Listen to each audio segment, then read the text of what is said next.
एक लड़का अत्यंत जिज्ञासु था। जहाँ भी उसे कोई नई चीज सीखने को मिलती, वह उसे सीखने के लिए तत्पर हो जाता था। उसने एक तीर बनाने वाले से तीर बनाना सीखा, नाव बनाने वाले से नाव बनाना सीखा, मकान बनाने वाले से मकान बनाना सीखा, बांसुरी वाले से बांसुरी बनाना सीखा। इस प्रकार वह अनेक कलाओं में प्रवीण हो गया, लेकिन उसमें थोड़ा अहंकार आ चुका था। वह अपने परिजनों व मित्रों से कहता, इस पूरी दुनिया में मुझ जैसा प्रतिभा का धनी कोई नहीं होगा। एक बार शहर में गौतम बुद्ध का आगमन हुआ। उन्होंने जब उस लड़के की कला और अहंकार दोनों के विषय में सुना, तो मन में सोचा कि इस लड़के को एक ऐसी कला सिखानी चाहिए जो अब तक की सीखी कलाओं से बड़ी हो। वे भिक्षा का पात्र लेकर उस लड़के के पास गए। लड़के ने पूछा, आप कौन हैं?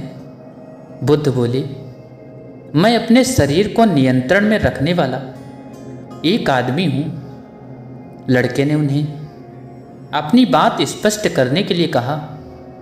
तब उन्होंने कहा, जो तीर चलाना जानता है वह तीर चलाता है, जो नाव चलाना जानता है वह नाव चलाता है, जो मकान बनाना जानता है वह मकान बनाता है, मगर जो ज्ञानी है वह स्वयं पर शासन करता है। लड़के ने पूछा, वह कैसे?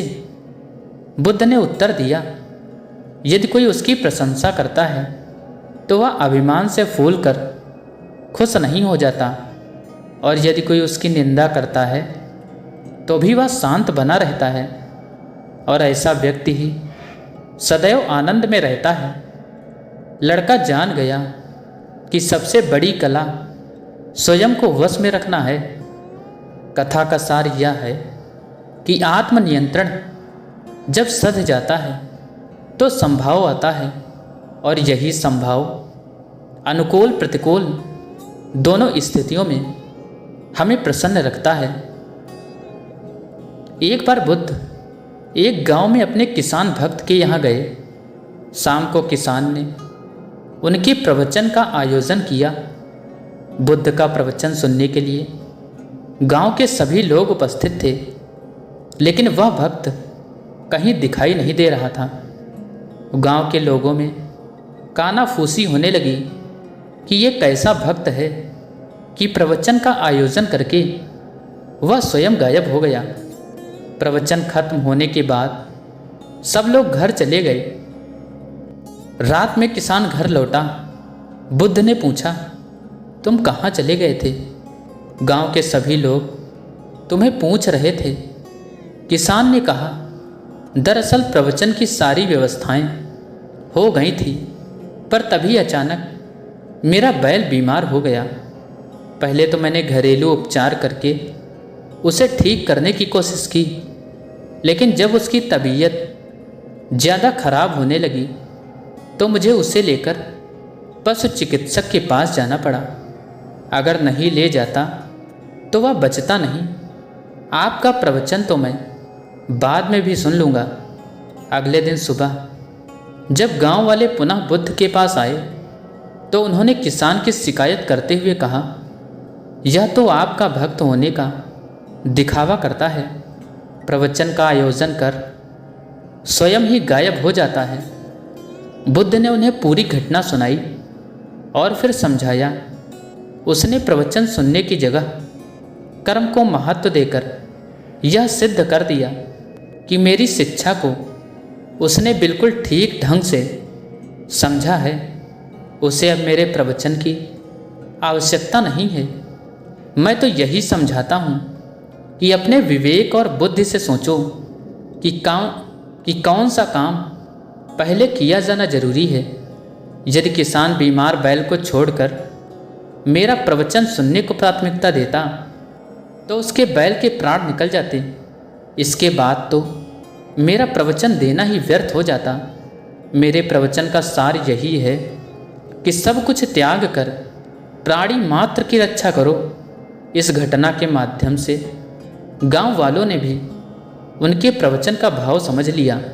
श्रावस्ती के जेतवन महाविहार में चक्षुपाल नाम के एक अंधे अहर्त भिक्षु थे। प्रातःकाल उनके टहलते समय पैरों के नीचे दबकर बहुत सी वीर बहुतियाँ मर जाती थी। एक दिन कुछ भिक्षुओं ने यह बात भगवान से कही। भगवान ने कहा, भिक्षुओं, चक्षुपाल अहर्त भिक्षु हैं। अहर्त की जीव हिंसा करने की चेतना कभी नहीं होती। तब उन भिक्षुओं ने भगवान से पूछा, भंते, अहर्त की प्राप्ति करने के लिए पूर्व जन्म में पुण्य करने पर भी चक्षुपाल क्यों अंधे हो गए? भगवान ने कहा, चक्षुपाल ने अपने पूर्व जन्म में एक बार वैध होकर बुरे विचार से एक स्त्री की आंखों को फोड़ डाला था। वह पाप कर्म तब से चक्षुपाल के पीछे पीछे लगा रहा, जिसने समय पाकर इस जन्म में अपना फल दिया है। जैसे बैलगाड़ी में नाते हुए बैलों के पैरों के पीछे पीछे चक्के चलते हैं, वैसे ही व्यक्ति का किया हुआ कर्म अपना फल देने के समय तब तक उसके पीछे लगा रहता है। मन सभी प्रवृत्तियों का अगुआ है, मन उसका प्रधान है। वे मन से ही उत्पन्न होती हैं। यदि कोई दूषित मन से वचन बोलता है या पाप करता है तो दुख उसका अनुसरण उसी प्रकार करता है जिस प्रकार की चक्का गाड़ी खींचने वाले बैलों के पैर। एक समय की बात है जब एक बौद्ध भिक्षु भोजन बनाने के लिए जंगल से लकड़ी लेने गए।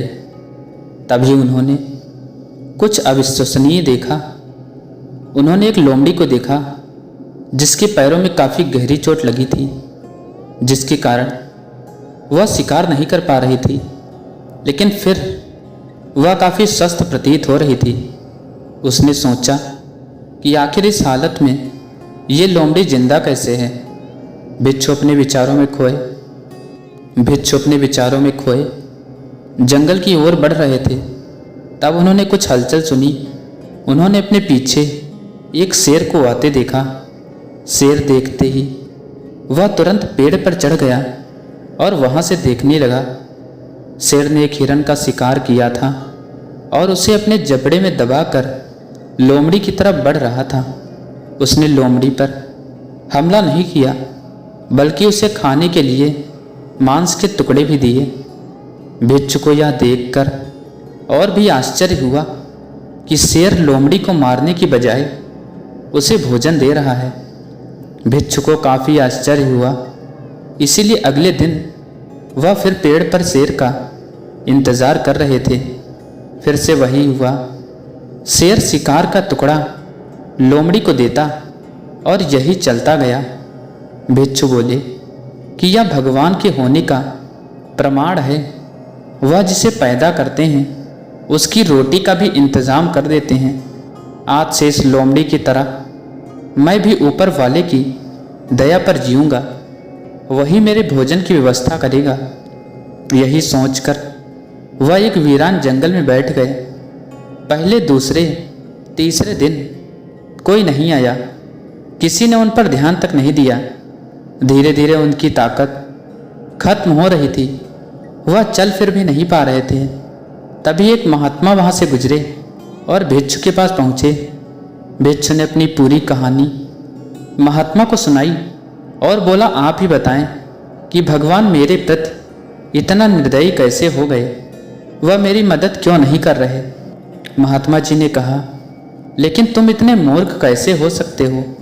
क्यों नहीं समझते? ईश्वर तुम्हें उस शेर की तरह बनते देखना चाहते थे, लोमड़ी की तरह नहीं। सोचो, उस शेर को कुछ हो जाए तो लोमड़ी का क्या होगा? जीवन में भी ऐसा ही होता है कि हमें चीज़ें जिस तरह समझनी चाहिए हम उसके विपरीत समझ लेते हैं। हम सभी के अंदर कुछ ना कुछ ऐसी शक्तियां हैं जो हमें महान बना सकती हैं। ज़रूरत है तो उन्हें समझने की, उन्हें पहचानने की, यह ध्यान रखने की कि कहीं हम शेर की जगह लोमड़ी तो नहीं बन गए। तो दोस्तों, अगर आपको इस कहानी से कुछ सीखने को मिला हो तो इस कहानी को लाइक करें और ऐसी वीडियोस रोज़ाना सुनने के लिए हमारे चैनल को ज़रूर सब्सक्राइब करें। Thanks for watching this video.